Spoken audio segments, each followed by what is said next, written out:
Olá, um prazer estar aqui conversando com vocês nesse bate-papo, a pedido da Maria Amélia, uma grande amiga. Estudamos juntas, cada um seguiu seu caminho e eu fui para a área de educação inclusiva. O meu bate-papo hoje é falar sobre as ações na escola. Ela me passou muitos dados de alguns alunos permitindo, dentro da ética, não apresentar nomes, mas apresentar os comportamentos e as dificuldades de aprendizagem apresentadas, né? E as devidas ações realizadas por vocês que já acontecem na escola. Meu nome é Eliane Picconi, eu sou especialista em educação especial e educação inclusiva. Minha formação dentro dessa área, ao longo do tempo, há 30 anos eu trabalho na educação especial, foi de muito estudo, dedicação. Hoje também sou professora universitária e palestrante. Gosto muito de compartilhar os meus saberes, semear o saber por onde for. E a escola de vocês hoje é uma que eu estou muito grata em poder participar dessa formação, desse bate-papo, trocar algumas informações para contribuir aí em relação ao dia a dia de vocês e esse enfrentamento do segundo semestre, né, que teremos agora, daqui para frente. Com tudo que ela mencionou, eu gostaria de iniciar esse bate-papo falando dos pilares legais que nós temos como referência para saber que a educação inclusiva existe, né? Ela está amparada por lei e tem muitos documentos que a gente faz vista grossa, né? Talvez até sabe que ele existe, mas nunca pegou para ler, para direcionar uma leitura para incorporar na prática as nossas ações e poder cobrar, dirigir, encaminhar. Então, de antemão, sabendo desses pilares legais, a gente começa a entender qual é o objetivo maior da inclusão, quem mais sofre nessa situação, o que está faltando, o que já tem e não funciona, né? O que existe eu não conheço, tem muitas coisas que existem e a gente nem sequer conhece. E o acesso a essa informação nos faz incorporar mais ideias para incorporar o dia a dia na sala de aula, que é esse o objetivo. A melhora na oferta das ações pedagógicas, descobertas de habilidades, encaminhar as crianças para um direcionamento terapêutico certo, saber o que eu estou falando, quem eu estou recebendo. Os pais, nesses últimos anos, têm gabaritado informações. Eles vão até o médico, escutam informações, não sabe transferir informação para nós, muitas vezes esconde informações, então nós que temos que buscar. A escola, ela é a fonte dessas informações, então além de receber, a gente tem que doar esse saber também aos pais, à comunidade, a quem está envolvida nesse processo escolar. Então, nós temos aí a Convenção dos Direitos da Pessoa com Deficiência, que é um documento importante para nós, a Classificação Internacional da Funcionalidade, Incapacidade e Saúde, que é o CIF, ele é bem conhecido, não sei se de acesso à escola, mas que tem uma classificação internacional de funcionalidade do deficiente, da pessoa com deficiência, para mostrar e apontar as incapacidades, qual setor ele pode trabalhar, mercado de trabalho. E se você olhar as citações lá para avaliar cada pessoa, você também pode usar como objetivo dentro da sala de aula, em fase de adolescência mesmo, né? Qual o objetivo de estar na escola, né? O que a gente tem que priorizar na aprendizagem para esse adolescente, para essa criança, né? O que eu prezo, eu estou pensando para o futuro, para esse adolescente, e apresentar essas informações aos pais, né?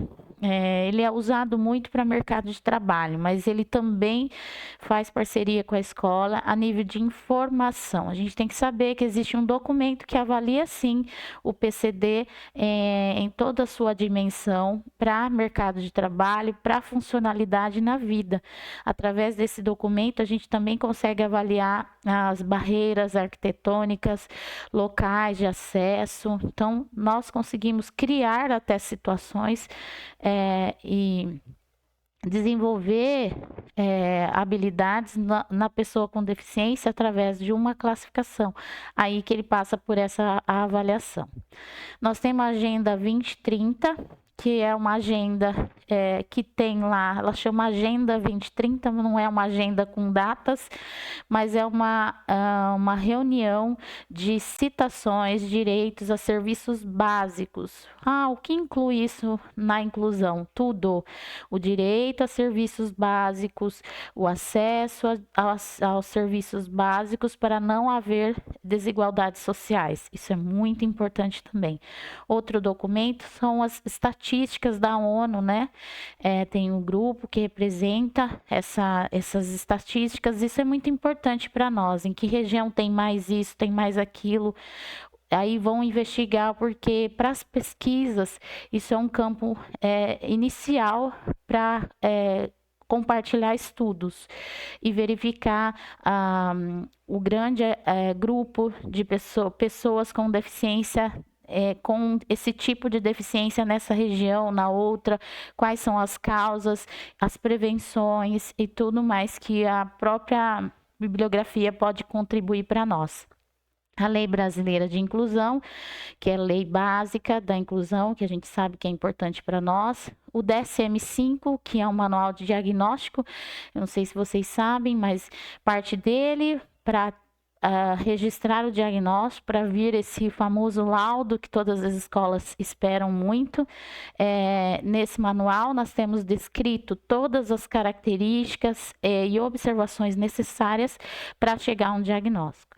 Para nós, professores, esse é um dos pontos mais importantes, porque nesse livro, a gente consegue ver como a área clínica, a área médica, avalia e chega a um laudo definitivo, né? Nós temos hoje pautado para receber aquele numerinho e aquele carimbo do médico com o laudo, que tem sempre um número embaixo, CID e um número, né? Para todas as doenças, todas, virose, gripe, se vai afastar, recebe um CID, né? Um carimbo e um número. Esse CID que vigora agora é 10. Ele está em fase de transição para o 11. Em 2025 vai ser determinado o CID-11. Foi atualizado e está... algumas observações foram inseridas, outras retiradas em diversas doenças. E o CID-11 para a TEA foi considerado a observação do nível intelectual, da linguagem da criança, do déficit intelectual, e para que classifique ele em leve, moderado e severo. Então, o CID-10 estava muito abrangendo dimensões amplas que não conseguia determinar um diagnóstico mais preciso. E esse preciso diz respeito a nós, porque quando falava autista leve, então a gente imaginava uma coisa, mas para os médicos eram outra. Então, na prática, a gente imaginava uma coisa, mas tinha um certo comprometimento. Então, a gente precisa gabaritar de informações para a gente saber nós estamos atendendo, quem é esse ser humano, tem um nome claro, tem uma casa, uma crença, uma família, uma história de vida, mas ele vem com um laudo e o laudo descreve um pouco e nos dá informações para nos fortalecer dentro da escola em relação aos objetivos, para que haja um desenvolvimento, e esse desenvolvimento, pouco a pouco, em escala, nós vamos conquistando pontos positivos com essa criança. Então, o CID eu coloquei aqui, que é uma classificação internacional, só um slide explicativo do que é esse CID, que ele vem um númerozinho para classificar toda e qualquer doença em relação à saúde, né?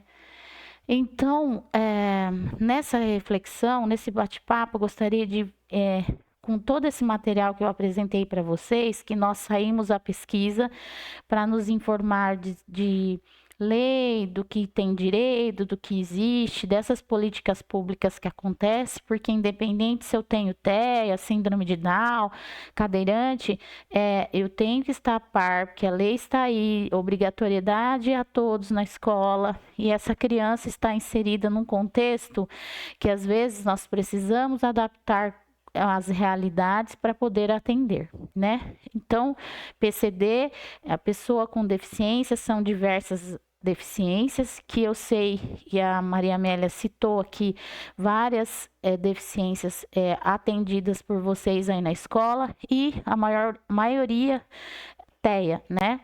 Que a gente fala autismo, em muitas bibliografias ainda aparece autismo, mas o TEA, que é o transtorno espectro autista, e a gente gosta de falar desse espectro autista por conta das variações em relação à intensidade das dificuldades de um para o outro, né? Nessa sua mesma escola, vocês veem que é notório que cada TEA tem uma forma de desenvolver e de não desenvolver, né? Tem barreiras em relação à interação social, barreiras na comunicação, outras não têm barreiras na comunicação, mas tem alterações de comportamento, né? E que restrita ele à participação no convívio no contexto escolar, né? Que são as interações na sala e no grupo escolar.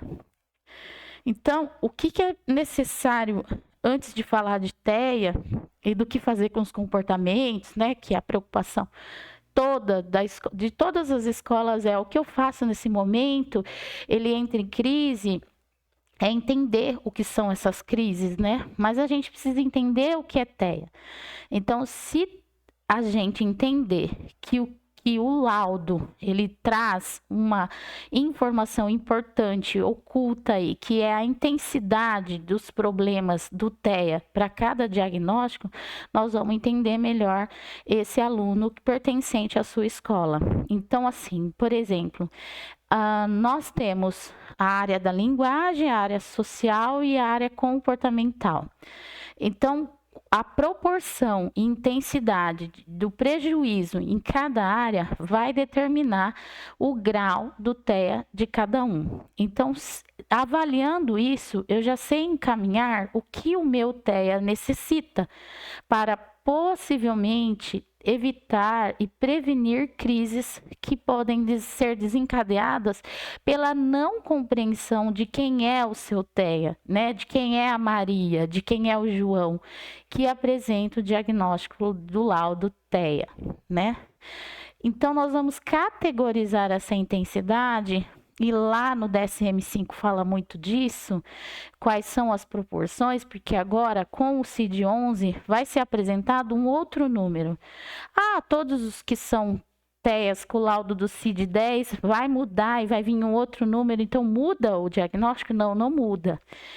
Claro que ele pode ter avançado dentro da qualidade de vida dele, mas o diagnóstico permanece o mesmo. Então, inicialmente, ele vai ter aquele quadro, vai permanecer com aquele quadro. Há perguntas disso, né? Modifica o laudo? Não.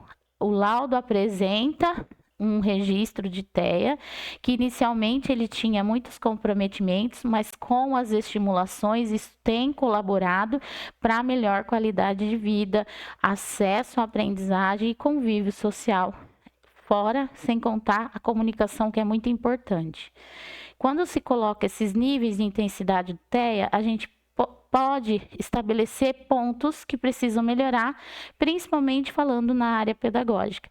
Então, quando a gente começa a ver quais são os pontos que ele necessita, comunicação, e coloca priorização em relação à comunicação, a gente consegue visualizar o que ele necessita no momento e apresenta isso para os pais, porque os pais querem que escreve, que lê, e a comunicação, ela inibe muito as crises e desequilíbrios que eles apresentam no momento de estar na escola. Primeiro, eles precisam estar entendendo esse mundo e nós precisamos apresentar esse mundo para esse TEA, né? Eu acho que muitos professores já ouviram falar que TEA é aquela criança que vive no mundinho dela, né? Isso eu coloco sempre uma vírgula, desde que você permita que isso aconteça. Isso não é possível de acontecer. Ele vive num mundo cheio de movimentos, barulhos, informações, e que ele, por necessidade humana e por necessidade do intelecto mesmo, ele vai precisar interagir, né? A criança até, às vezes, tem um cognitivo preservado e uma inteligência fora do normal, mas ela precisa conhecer toda a área necessária para a sobrevivência. E a gente sempre pensa na independência. Então, as intervenções, independente da intensidade comprometida, ela tem que privilegiar a qualidade de vida e a independência. Eu sempre falo para os pais assim, olha, nós não somos eternos. Nós temos que preparar nossos filhos para a vida. Então, TEA, mesmo que seja TEA, tem que aprender a escovar o dente, colocar a roupa, limpar o bumbum, né? Desculpa falar dessa forma, mas as rotinas básicas, muitos alunos que os pais exigem a parte acadêmica, eles não apresentam. Então, nós temos que voltar etapas, porque essas vivências vão abrir portas para conhecer esse mundo, né? Como que eu vou descrever uma casa se eu nem sei que porta significa isso e ela tem vários formatos, que eu posso pintar de várias cores, que ela entra e sai, porta não só tem uma, tem várias. Então, eu preciso explorar tudo isso para apresentar esse mundo. E assim eu vou escrever com mais intensidade a palavra porta, com mais propriedade a palavra porta, eu vou conseguir descrever através da linguagem, pintar ou desenhar, independente da forma de comunicação que cada um apresente, né? Então, assim, o que define o grau de intensidade, de comprometimento desse TEA? O grau de dependência dele. Então, você está lembrando aí do seu TEA na sua escola, na sua sala de aula? O grau de dependência dele define a intensidade desse TEA. O nível de comprometimento de linguagem, é verbal ou não verbal. E lembrando sempre que às vezes o não verbal ele apresenta algum tipo de comunicação, apontando gestos, mímicas. Pode ser que sim e pode ser que não, né? Grau de dificuldade para iniciar e manter relações contínuas do ponto de vista social, que são nada menos que as interações sociais. Então, assim, quanto mais intenso for o comprometimento dessas 3 áreas que eu falei, mais severo é o autismo. Então, a gente vê muitos pais falando de uma forma do TEA, apresentando que em casa isso não acontece, porque ele responde, porque lá em casa ele fala, porque isso. E nós percebemos na nossa observação que realmente ele tem algum comprometimento. E aí entra a nossa observação e investigação, e ao longo das nossas estimulações, isso vai definindo para nós os objetivos que nós necessitamos em relação ao trabalho em grupo, em relação a desafio com esse aluno e a sala de aula. O maior desafio do TEA é incluir no grupo. Ele vai muito bem clinicamente, sozinho. As respostas são de interação de um para o outro, mas no grupo, horários, rotina, o movimento da escola, esse é o maior desafio, né? O que a proposta da escola. Aqui eu descrevi o TEA leve, o TEA moderado e o TEA severo, que depois vocês podem olhar, observar e até fazer comparações lá no DSM-5. O DSM-5 está em PDF na internet. Eu acho que ele deve ter umas 900 páginas. Vocês podem consultar a descrição e como que eles chegam a avaliar, o que eles avaliam dentro da linguagem, dentro da interação social e dentro da questão comportamental. Tentem entender todo esse contexto para saber como que vai definir essa intensidade em relação ao TEA, né? O que é importante a gente ter essa informação e saber, né? O DSM-5 é a referência. E depois, a gente também pode utilizar escalas de avaliação. Essas escalas eu enviei algumas para Maria Amélia, né? Para a gente ninguém vai fazer diagnóstico de ninguém, né? Não está autorizado isso jamais. Isso é uma área médica. Nós temos acesso a nível de informação. Que pontos que eu vou observar nessa intensidade de comprometimento do TEA? E esses pontos que ele não apresenta, elencar ele na forma personalizada, quais que eu vou colocar em primeiro lugar, segundo, terceiro, usar isso como objetivo, traçado o perfil aí para o semestre escolar. Então, observe essas escalas, por exemplo, de CARS, na área da linguagem, na área do social, porque nós precisamos desenvolver essas 3 áreas para que ele consiga responder com mais êxito a questão do planejamento acadêmico, né? Que é o que a escola fornece, essas informações. Claro, ela fornece muito mais as interações, a amizade, o amor, o carinho, mas a parte acadêmica ela vai ficando truncada por conta que nós temos uma intensidade de dificuldade em cada TEA, numa proporção diferente, que forma barreira para não avançar esse desenvolvimento pedagógico. Então, a escala de CARS, eu estou explicando aí, tem 15 itens que auxiliam no diagnóstico. O diagnóstico nós já temos, eles são laudados e até aqueles que não têm encaminham para. Quando a gente pega um aluno que nós temos hipóteses de diagnóstico de autismo, a gente pode usar esses itens como referência.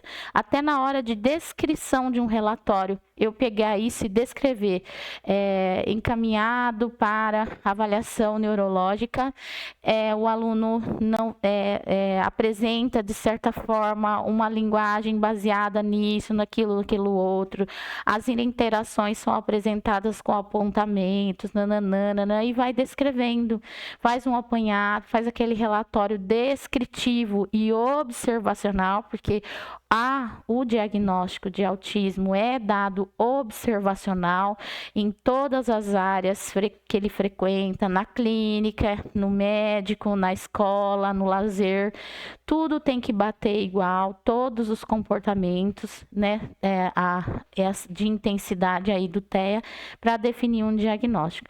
Então, a gente pode usar esses instrumentos como referências até sugestivos para ser objetivo no plano de trabalho dentro da escola. E pensando lá na frente, depois a gente vai voltar a falar, inibir muitos comportamentos que podem interferir na aprendizagem e no desenvolvimento dele na escola. A vantagem de usar essas avaliações, o DSM-5, é que a gente consegue ver o TEA de uma outra forma, e não só com o relato da família e nosso relato. A gente começa a ter referências pautadas em uma bibliografia de como os médicos vê para chegar a um tal diagnóstico e de como esse diagnóstico pode contribuir para nós avançarmos. Então, o que ele não tem, que ele precisa ter para avançar, para diminuir essa intensidade que prejudica ele no avanço do desenvolvimento pedagógico, né? Outras ferramentas podem ser lidas por vocês, consultadas. Quantas outras, né? A escala MChat, esse inventário de Portage, eu acho muito bacana mencionar ele, porque assim, a comunicação, a linguagem, nos primeiros meses de vida, ela começa com o movimento do corpo, com o piscar, com o beijinho, com a mãozinha, contato corporal. O que nós percebemos que o TEA tem de menos. E nós precisamos provocar isso para isso avançar. Então, lá nesse inventário, que também é passo a passo de coordenação motora, movimento, expressão, imagem, consciência corporal, nos vai ajudar muito a sinalizar ideias de como que eu vou colocar dentro do processo nesse semestre para conquista e avanço dentro do desenvolvimento do que o meu TEA necessita no momento. Então, esse PEI que você já constrói pode personalizar ainda mais e ser mais direcionado com todo esse amparo de materiais e ferramentas que nos mostram e sinalizam situações que são avaliadas por psicólogos, por médicos e que necessitam virar objetivos dentro da sala de aula, tá? Depois tem outros aqui, o teste de Denver, pediatra usa muito isso de referência de atraso motor para encaminhar as crianças para neurologista, ortopedista e outros. E aí vocês vão vendo esses materiais, a gente pode ler um pouco. Tem uns que a gente tem acesso até à impressão, tem uns que a gente vai ler informações sobre ele e o que pontua cada um para colaborar com a sala de aula e a maneira de ver essas crianças, né? Para conseguirmos dar suportes, né? Lá nas intensidades, a gente vê que cada nível que é inserido o laudo do seu autista, do seu TEA, ele vai precisar de um tipo de suporte mais, mediano e menos suporte, de acordo com a intensidade de comprometimento que o TEA faz esse prejuízo em relação ao diagnóstico. Então, assim, é possível migrar de suporte? Então, talvez ele tenha um diagnóstico severo e hoje, na sua avaliação, quando você foi olhar e pontuar algumas interações, linguagens e comportamento, ele já está no nível 2. Quer dizer, ele mudou de nível por conta das estimulações. O diagnóstico vai mudar? Não. A gente sempre tem que pensar que o objetivo é fazer intervenções para permitir que os indivíduos com TEA sejam bem-sucedidos e menos dependentes. A questão é independência e qualidade de vida, com certeza. E para isso, a gente tem que montar a nossa equipe, né? Então a gente fala, nossa, a nossa escola tá sozinha, né? Eu tô sozinha, só tenho a diretora, a coordenadora e a auxiliar. Eu tenho a família, que faz parte dessa equipe multidisciplinar, vamos falar assim, a merendeira, a faxineira, o motorista do ônibus, se eles vão de ônibus, tem alguma condução, a monitora da portaria, todo mundo que tem contato com essa pessoa com TEA faz parte dessa equipe. E as observações e relatos são bem-vindos, né? Nós precisamos ter uma observação ampla de todos os locais, de todos os acessos que essa criança, que esse adolescente tem, para poder começar a pontuar a necessidade de treinar habilidades nesses pontos para evoluir no desenvolvimento como um todo, né? A gente pensa escola só a parte acadêmica, e nem sempre a gente consegue visualizar o ser humano como um todo e utilizando a escola como instrumento, porque a gente sabe que eles não vêm preparados assim como os outros. Eles necessitam de amparo, de adaptação em relação a muitos objetivos. E a gente precisa da família para entrar em parceria, né? Para esse trabalho ter um curto tempo e de alcance para a gente correr contra esse tempo, né? Porque às vezes está numa idade avançada e não conseguiu aprender o básico, né? Então, assim, no caso de adultos, a gente é preciso compreender as suas limitações e ajudá-los nas relações interpessoais. Tem muito adulto TEA por aí, com muitas dificuldades de relações interpessoais, principalmente no trabalho. Eles não têm diagnóstico, mas estão aí no meio de muitas pessoas enfrentando seus próprios desafios. Então, quando a gente vê e reconhece essas pessoas em meio a um grupo de pessoas com muita dificuldade em interações, até relacionamentos de amorosos e interpessoais, quando é grupo de trabalho, a gente percebe as limitações dela e pode colocar você como chefe ou coordenadora desse grupo como objetivo para alcançar, porque eles desenvolvem também, aceitam esses desafios, né? O que a gente tem que sempre pensar é que a gente tem que ter respeito, dedicação, que o TEA conseguirá aumentar a sua qualidade de vida. Isso desde pequenininho até na fase adulta, né? O autismo e a inclusão é um desafio, né? Então, o TEA e a inclusão é um desafio. Então, a gente vê muitos conteúdos didáticos sendo adaptados, mas não reservados e não falando do mesma conexão de assunto, né? A gente tem que usar o mesmo tema, o mesmo conceito e adaptar o tempo, a quantidade de oferta de atividade por dia. Isso está dentro do seu plano de ensino individualizado e de acordo com tudo que a gente falou até agora, com as avaliações, para ver a intensidade desse TEA, a gente vai conseguir adaptar ainda mais informações para o trabalho da nossa oferta em relação às ações pedagógicas.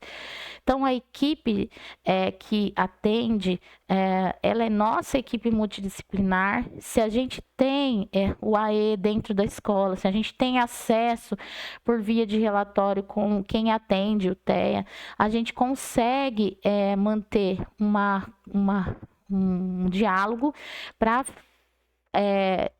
que haja ações pedagógicas efetivas, né? Porque daí nós estamos falando de um ser humano que apresenta uma intensidade no TEA em cada área de uma forma e que a gente, com a proposta das ações pedagógicas, consegue oferecer um trabalho pautado em todas as observações realizadas por meio dessas escalas, por meio do DSM-5, por meio das falas e observações da família e da escola também, o que é importante relevar. O material, acho que vocês estão careca de saber, adaptado, né? É um material adaptado, tem que ser com fotos, figuras atraentes. É importante que o material seja objetivo, né? Não é muita escrita. Então, se a gente for produzir um material, no caso, frases diretas, simples, já com a informação dita ali, para não com uma interpretação muito complexa, né? Até o que vai dizer nos textos, né? Procurar, claro, pela adaptação, nós vamos chegar um dia a sim interpretar textos mais complexos, mas a gente, para cativar esse interesse e atenção, nós temos que adaptar esse material. E aqui eu coloquei outras variáveis em relação às atividades oferecidas de interações do TEA dentro da sala de aula. E esse material didático acompanhar o desenvolvimento desse TEA, desse aluno, ok? Também é necessário mudar as instruções de atividade, alterar o formato de aula. Então, o formato de aula é muito importante, né? Quanto tempo ele vai ficar nisso? A gente chega, faz o quê? Que são as rotinas na sala de aula. Não é para formar um robô, mas é para ele ter um autocontrole daquilo que vai acontecer, quanto tempo está faltando. Ele não precisa saber hora, mas ele sabe que terminou aquilo, o próximo passo é aquilo, então ele fica dentro do seu autocontrole. E também colocar os escapes, né? Os escapes que eu vou falar, né? Para evitar essas crises, quando sobrecarrega muito, essas crises vêm. Então, em que momento eu colocar esses escapes que vão chamar de STINs? Nós vamos usar esse nome mais atual, que são os STINs. Em algumas escolas, até sugerir, né, essas caixas sensoriais com vários STINs. STINs nada mais que esses brinquedinhos que a gente encontra em algumas lojas bem baratinho, que passam na mão e eles gostam, alguns mais de borracha, de apertar, outros de ficar mexendo, contando, separando. Aquele popt, né, tem várias elásticos, então tem alguns TEAs já até trazem para a escola. Eles são autorreguladores e eles conseguem se autorregular para iniciar uma nova atividade. Então, a gente vai ter que começar a colocar dentro da rotina alguns momentos para isso. Quando a gente sabe que sobrecarrega demais e encontrar alguns pontos necessários para colocar esses stints. Esses stints, às vezes a gente começa com 6 momentos de stints e vai diminuindo, porque a proposta é colocar para autorregular, mas ele vai aprendendo a autorregular sozinho. Então, com o tempo, isso vai espaçando. Então, se você, professor, que coordena todo esse trabalho, vai poder observar em quanto tempo você vai tirando os momentos de stints, em quanto tempo ele aguenta mais ou menos, em que momento sobrecarrega, né? Até antes do lanche, até depois do almoço. Então, você vai sabendo que momento inserir esse stint, porque você conhece seu aluno, né? Então, quando eu não oferto esses stints, que são esses brinquedinhos que autorregulam, eles apresentam estereotipias, que é girar o objeto, ficar balançando com o próprio corpo, repetir sons, olhar lateralizado e fica olhando por um bom tempo para o nada, andar na ponta dos pés, movimentos repetitivos das mãos em frente aos olhos, agitar as mãos. Então, você vê que ele precisa desse movimento para compensar. E aí a gente usa, né? A gente deixa a estereotipia, ninguém vai ficar segurando a mão de nenhum TEA, ninguém vai arrumar o rostinho dele para ele olhar para o lugar certo. É um momento de conexão, de autorregulação e logo ele volta de novo. Então, nós permitimos ao longo do tempo esse tipo de comportamento, o uso dos stints para autorregular, quando ele tem acesso a isso, e isso vai ao longo do tempo diminuindo e eles vão aprendendo a controlar esse comportamento. E o que eu ofereço aqui de informação? Comportamento tem tudo a ver com rotina. É a minha expressão em relação a tudo que está acontecendo na minha frente ou à minha volta. Então, a instalação de rotina e vida diária é muito importante, tanto na escola quanto em casa. As ações em relação a todas as atividades pertinentes à tarde ou à manhã que ele pertence à escola, são importantes ter essa rotina, né? Ninguém vai formar um robô. Essa rotina ajuda no autocontrole, no conhecimento do uso das coisas e do momento, nas interações desse momento e cria uma certa liberdade controlada para esse TEA ir e vir, obtendo esse autocontrole que ele sabe que tem um começo, um meio e um fim. É para isso a rotina. Então, assim, toda vez que a gente permite ter essa rotina, nós temos um controle do que vai acontecer, a gente já sabe as referências e tudo aquilo que a gente pode usar, então nós ficamos autorregulados. Isso com todo ser humano. Todo ser humano. A gente proporciona uma saúde mental a esse TEA que está sendo assistido por vocês. Então, assim, quais as nossas necessidades de sobrevivência, né? Eu tenho sede quando está muito calor, eu uso o banheiro, escovo os dentes, eu alimento. Então, as interações sociais são necessidades de sobrevivência, né? Eles não percebem isso porque não têm a comunicação e não procuram interagir. Então, é aquela frase que eu falei: se permitir deixar no mundo sozinho, vai continuar a persistir nesse mundo sozinho. O desafio é aumentar o maior número de conexões para ampliar o conhecimento de mundo através das rotinas. Então, no meio das rotinas, em meio delas, nós podemos ampliar a oferta de experiências para poder aumentar essas conexões cerebrais, que esses neurônios estão lá, mas eles estão precisando ser estimulados. Porque se eu ficar numa rotina persistente, sem ampliação, sem muita estimulação, eu também preservo meu neurônio e eu vou viver nesse mundinho que permite deixar eu viver. Assim é mais tranquilo, né? Pensar dessa forma. Então, assim, o TEA, ele tá lá. Como que é a visão dele? O mundo, ele tem a interpretação do mundo que ele vê, o mundo que ele vislumbra, que ele tem interesses, os focos, a atenção e o que ele persiste mais, e a gente tem a função de apresentar o mundo como ele é. Então, as conexões que ele faz com os focos, com as fixações dele, nada mais é um mundo reduzido que ele vislumbra e que não foi apresentado outros mundos, outras realidades para explorar tudo isso. E apresentar um mundo de exploração muito maior que somente aquela fixação. A tentativa de apresentar, a tentativa de explorar também é muito difícil. Inserir o novo na vida da criança é pausadamente, é pouco a pouco, né, que nós conseguimos sucesso. Então, nós não temos que ter pressa, a gente tem que manter a conexão, isso que é o mais importante. Então, quanto menos conhecimento eu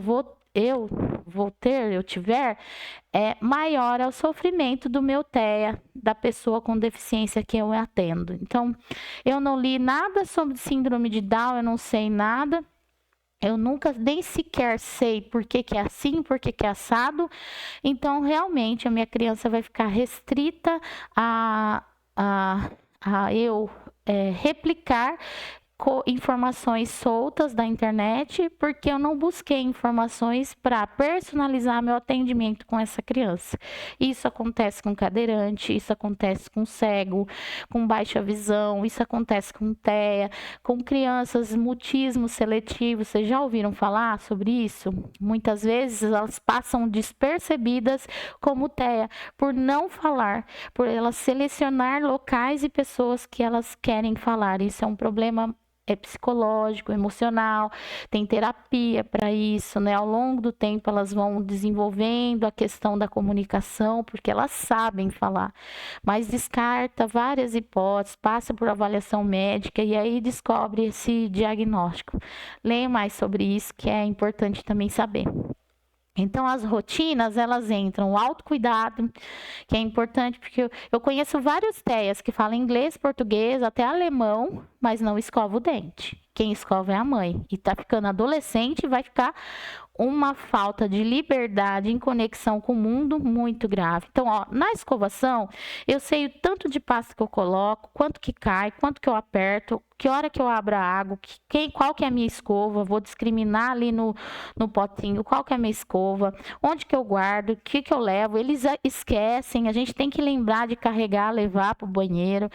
Olha só quantas atividades eu aprendo em conexão com esse mundo, que na hora de eu escrever num papel vai me ajudar muito. O tamanho, a forma, a quantidade, a força, a destreza, isso tudo me ajuda. Então, eu preciso entrar em conexão com esse mundo. A regularização do sono também é uma das pontos importantes. Já perguntou para a mãe do seu TEA se ele dorme, como que é o sono, se é tranquilo? Tem uns que tomam já medicações.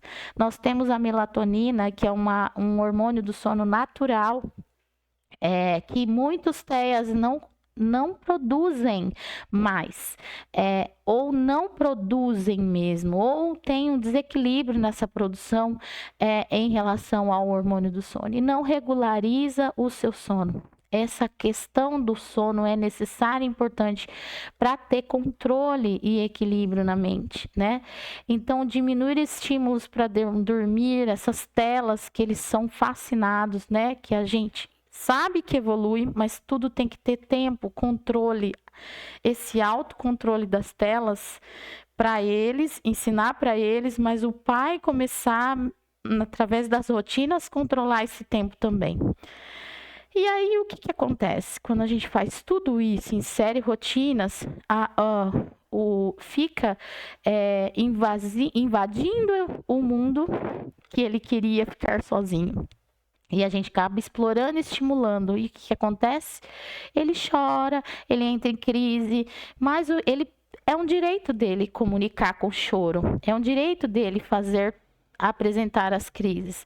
Mas a gente nunca deve abandonar. É isso que a gente tem que pôr em mente. Essas crises vão ocorrer devido às mudanças, às intervenções. E a gente nunca deve abandonar. É isso que tem que ser falado para a escola, para pais, para os cuidadores, né? Outra questão que a gente tem que observar é a rotina da alimentação. Então, o que eles comem antes de vir para a escola, se é no período da tarde ou no período da manhã, como é a alimentação dele no dia todo, o que ele mais gosta, o que ele menos gosta, o que ele não comeria, o que ele já experimentou e não gosta de jeito nenhum, né? Porque assim, a falta de nutrientes no corpo também não gera energia, né? Para o corpo funcionar de uma maneira forte, né? Então eles têm a tendência, os pais têm a tendência de resumir isso tudo em produtos industrializados, né? Que chama mais atenção pelo saquinho, pela cor, pelo formato. Associam esses às figuras infantis, aos desenhos, e aí vai embora. E aí a gente fica quase que desnutrido, né? Tem crianças que têm 2 a 3 alimentos por dia que ele come e que ele aceita. Então, quem ofereceu? O que deixamos de fazer? Procurar encaminhar para nutricionista, para orientar a família, para inserir novos alimentos, para fortalecer isso tudo também causa uma certa irritabilidade, a ansiedade aumenta, né? Quantos casos eu já atendi que tinha fome às 2 horas da tarde, ele chorava, entrava em crise, então a gente não sabia, e era fome, porque é um TEA severo, que tinha crises de choro e de bater na parede, no chão, por fome. Então, assim, as rotinas básicas da vida, nós temos que dar um rodeio aí e cafufar nesses alunos, fazer um levantamento de como estão todas essas questões de rotinas de necessidades básicas dos nossos atendidos aí na escola. Então, assim, quando a criança entra em crise, quanto tempo leva para o professor reorganizar essa criança? Às vezes eu perco a tarde, às vezes eu perco a sala de aula, eu perco a minha aula, né? Porque o aluno chega irritado, desarrumado, a gente não sabe quais variáveis que desencadearam esse comportamento, porque nós não fizemos análise nenhuma. A gente não conhece, não sabe que ponto observar, quais as referências, mas agora nós sabemos. Nós temos as escalas de desenvolvimento e que nós vamos utilizar elas como referência para observação, né? Então, assim, o que a gente pode colocar na rotina de vida diária? Os horários, a organização da vida, que é os afazeres necessários para a vida dessa criança, que cada um vai ter a sua, né? A vida regular e saudável, que é uma vida com uma caminhada, com esporte, com a comida, né? Sem necessidade de montar um quartel-general, que rotina todo mundo fala, parece que coloca e fica tão restrito que não pode sair. Não, a rotina é estabelecida inicialmente daquela forma e ampliada para inserir novas atividades no meio da rotina que possa contribuir com o desenvolvimento desse TEA assistido e de outras deficiências, viu, gente? Nós estamos acentuando aqui a fala para o TEA, mas a gente levar para outras deficiências, ela serve também. Muitas crianças não têm uma organização da vida, uma vida saudável, nem horários para nada, é uma desorganização que causa dificuldades de aprendizagem, uma desorganização até mesmo na sua própria deficiência. Então, todas essas rotinas são atos de amor e cuidados para ter uma conexão boa, para portas abrirem para a aprendizagem, com certeza. Agora, gente, cheguei num ponto que eu gostaria de falar, que são essas crises, né? Como são chamadas essas crises dentro da ciência aí? Então, essa nomenclatura chegou agora por média do ano passado e esse ano.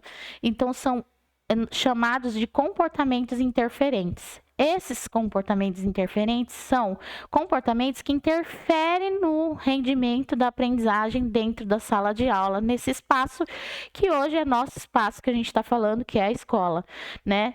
Então, aqueles comportamentos que a gente descreve de uma maneira assim inadequada, comportamento problema, que bate, que morde, que empurra, que quebra todo o material, que joga tudo que está na mesa, são comportamentos interferentes.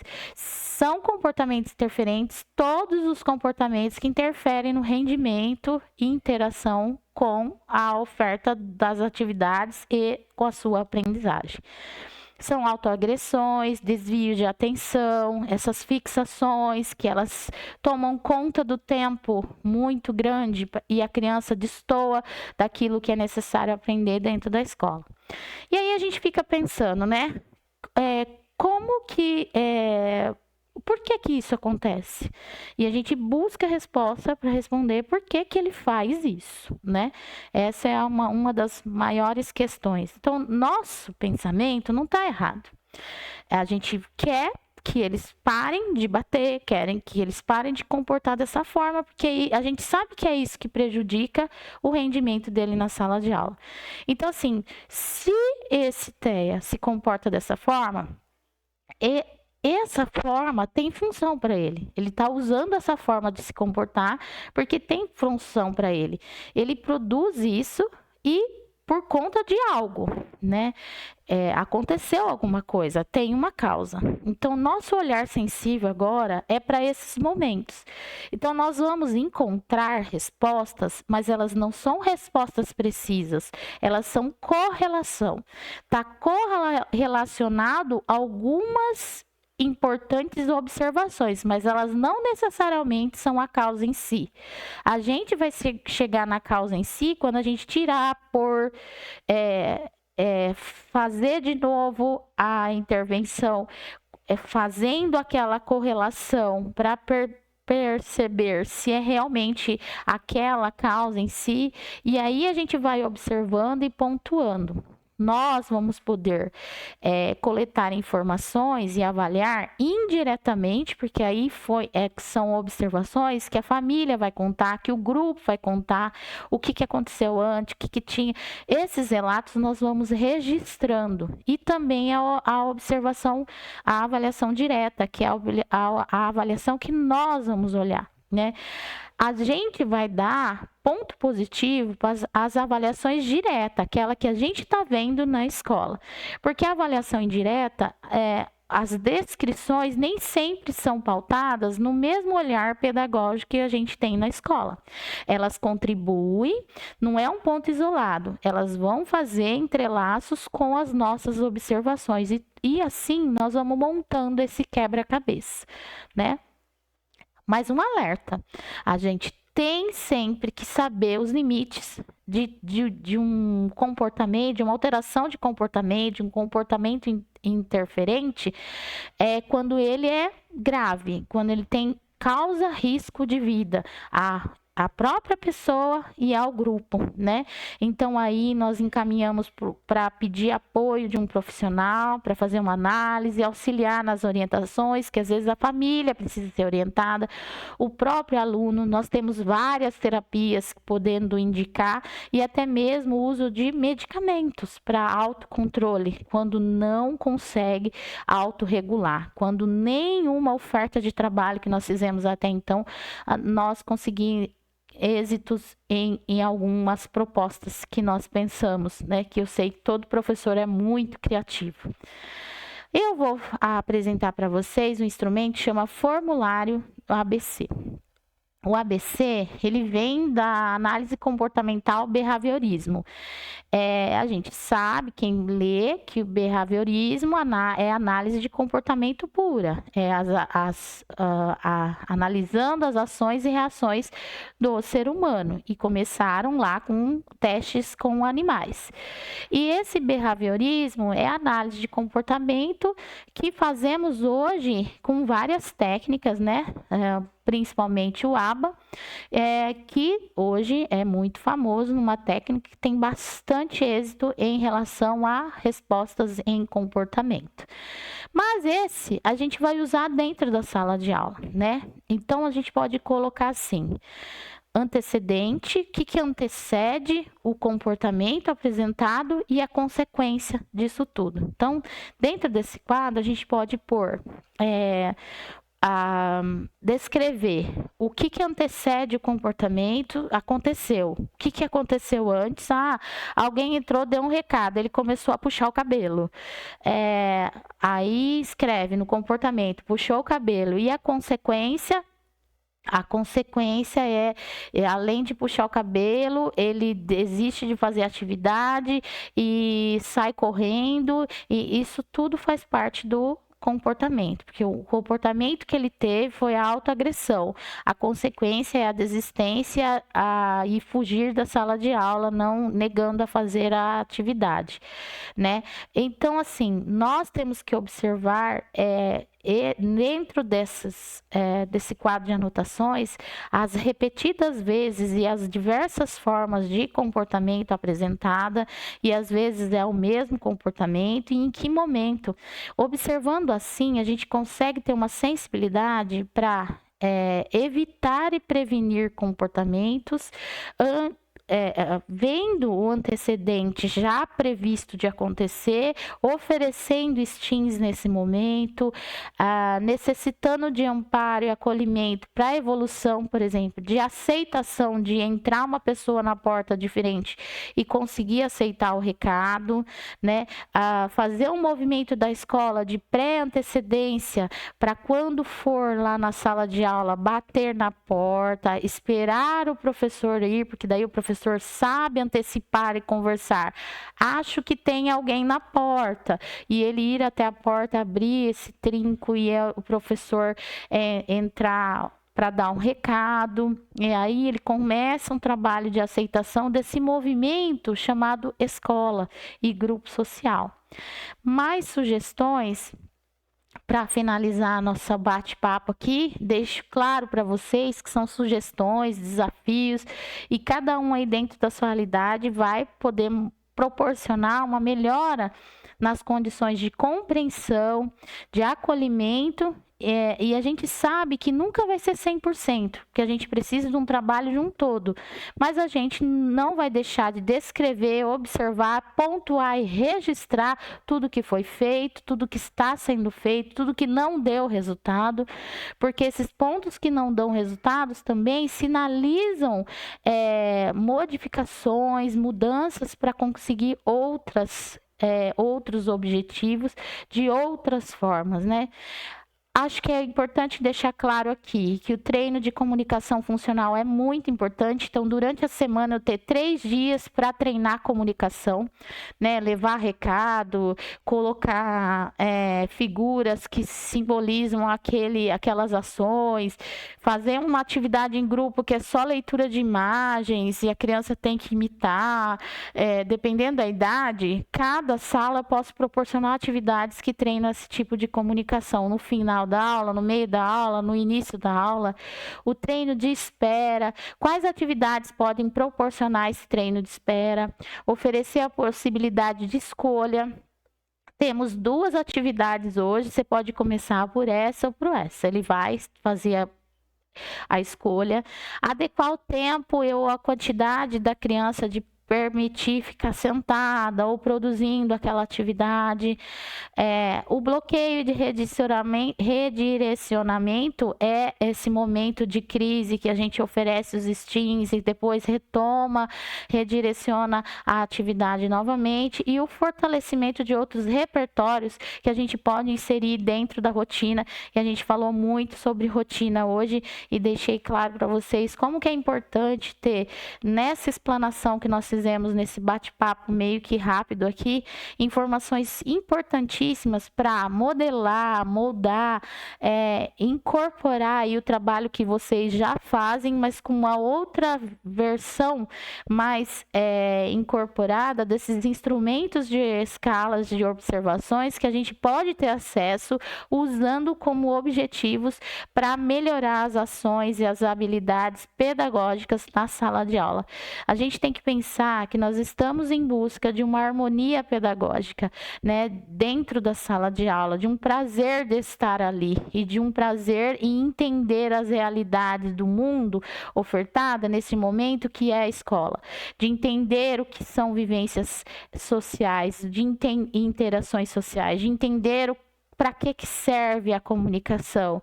De num acesso à rotina de habilidades básicas e necessidades da vida do ser humano, usar esse como ligação com o mundo e ampliar essas conexões. E aí a parte acadêmica, que é nosso papel como escola, as informações, todo o estudo ofertado por série, vem com mais prazer, né? Vai ter mais significado, porque o mundo apresentado de base eu já superei. A minha base eu tenho um alicerce, eu já estou pisando com os pés no chão e eu posso avançar mais. Nesse bate-papo, deixo aqui a minha abertura a perguntas.